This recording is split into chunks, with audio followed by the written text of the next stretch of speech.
Thank you for being with us on the Feast of Our Lady of Sorrows. I'm Catherine Hadro, in for Tracy Sabol. Our top story tonight, President Joe Biden delivers a speech today after thousands of auto workers walk off the job. They want big raises and better benefits. Automakers counter, saying there is unprecedented demand to build new electric vehicles. The president saying record corporate profits should mean record contracts. White House Correspondent Owen Jensen reports. Owen?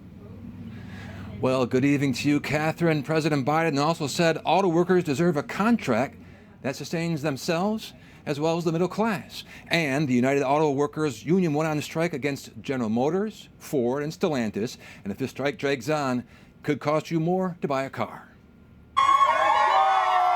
At a Stellantis plant in Ohio, striking workers waving their flag. And today, President Joe Biden with this reaction. No one wants a strike. Say it again. No one wants a strike. But I respect workers' right to use their options under the collective bargaining system. Biden, who says he's the most pro-union president ever, urged both sides to come to an agreement. It's my hope that the parties can return to the negotiation table to forge a win-win agreement. The White House also pressed on Hunter Biden's criminal indictment. President Biden's son is accused of lying about his drug use when he bought a gun in 2018. There's nothing new here. As I've been asked that question many times, I'm not going to get into private conversations that the president has with his family. Just not going to speak to it. Hunter is also under investigation for tax crimes. His attorney accuses Republicans of pressuring the prosecutor. They may escalate it. If they do, people should ask what changed. Not the facts, not the law, but the politics. Meanwhile, at the State Department Thursday. Finally, Nagorno-Karabakh, one U.S. lawmaker recently wrote a letter to President Biden saying, quote, "The United States must recognize this genocide and act accordingly to save as many lives as possible," end quote.